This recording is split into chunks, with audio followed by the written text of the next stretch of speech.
Uma voz que conta e descreve a emoção escrita, em palavras. Numa velocidade mediana. Nos corredores empoeirados do tempo, sussurram-se histórias. Histórias sobre gigantes que caminharam entre nós, mentes que tocaram o tecido do universo e sonharam com o impossível. E entre esses titãs, nenhum brilha com uma luz tão enigmática e trágica quanto Nikola Tesla. Mas há um sussurro mais sombrio, uma lenda que ecoa nas câmaras secretas da conspiração. A de que uma força antiga e poderosa, a própria Igreja, tentou apagar este homem da história. Hoje, nós somos a voz que viaja no tempo para perguntar: que verdade se esconde nesta sombra? A história é sedutora. Um gênio nascido nos Balcãs, filho de um sacerdote ortodoxo.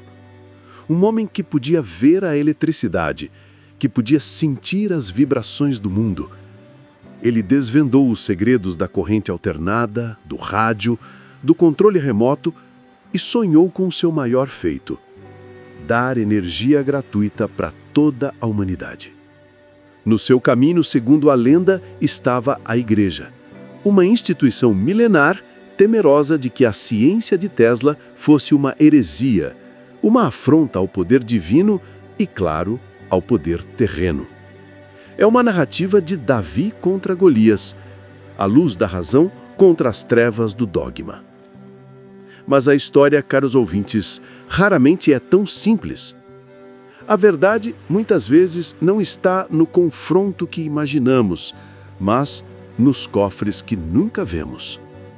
O verdadeiro templo que decidiu o destino de Tesla não era feito de pedra e vitrais, era feito de aço, ouro e uma ambição sem limites.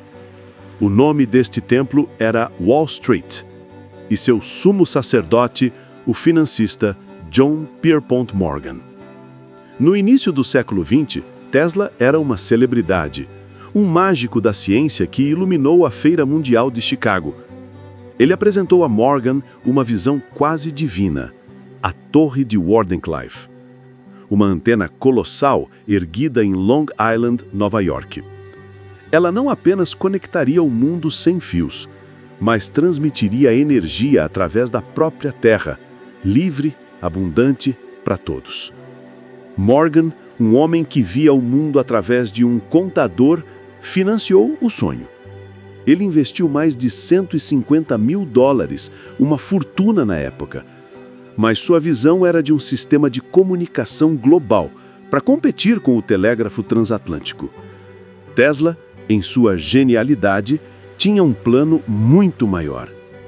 Quando o projeto estava avançado, Morgan fez a pergunta fatal: onde colocaremos o medidor?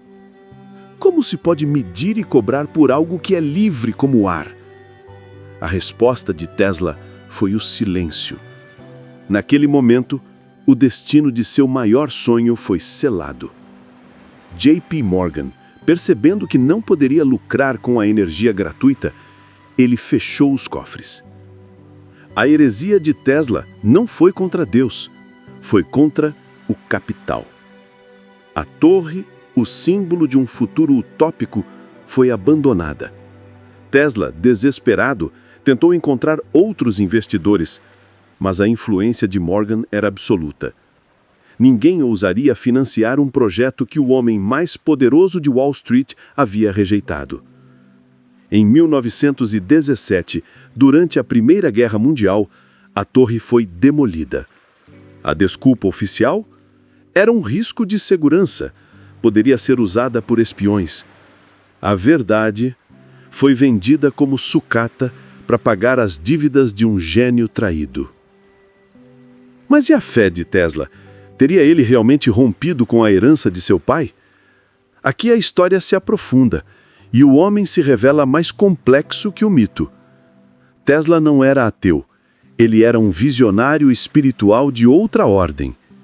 Ele via o universo como uma grande sinfonia de energia, frequência e vibração. Ele mesmo declarou: não há conflito entre o ideal da religião e o ideal da ciência. Mas a ciência se opõe aos dogmas teológicos porque a ciência é fundada em fatos. Para Tesla, o divino não estava em um livro antigo, mas na eletricidade que crepitava em seus dedos, na ressonância que fazia o próprio chão tremer. Ele não foi apagado pela Igreja.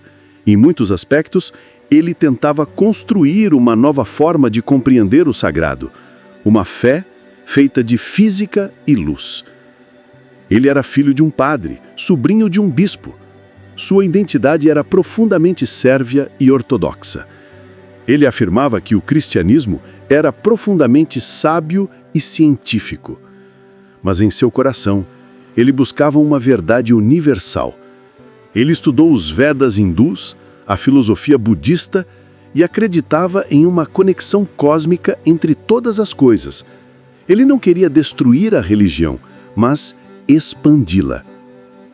Ironicamente, o único conflito real de Tesla com uma instituição religiosa acontece hoje, muito depois de sua morte. Suas cinzas, guardadas em uma esfera dourada no Museu Tesla em Belgrado, são o centro de uma disputa. A Igreja Ortodoxa Sérvia, a mesma de seu pai, deseja movê-las. Eles querem colocá-las na grandiosa Catedral de Sampsava para honrá-lo como um filho espiritual da nação. Cientistas, admiradores e secularistas protestam. Eles argumentam que o lugar de um homem da ciência é em um museu, não em um templo. A batalha não é para apagá-lo, mas para reivindicar sua alma. Seria ele um santo da ciência ou um cientista com alma de santo? Então, a Igreja tentou apagar Nikola Tesla da história? Não. A verdade é mais complexa e talvez mais trágica. Tesla não foi silenciado por crucifixos, incenso e água benta.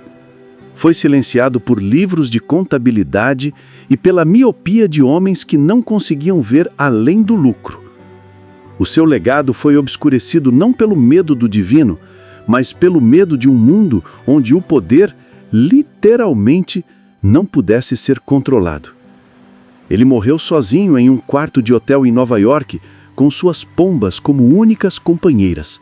Seus documentos foram confiscados pelo FBI e muitas de suas ideias se perderam ou foram trancadas em cofres governamentais. A Voz do Tempo nos ensina que os maiores fantasmas da história não são os dogmas, são os interesses. E a luz de Nikola Tesla, a luz que ele queria dar ao mundo, era brilhante demais.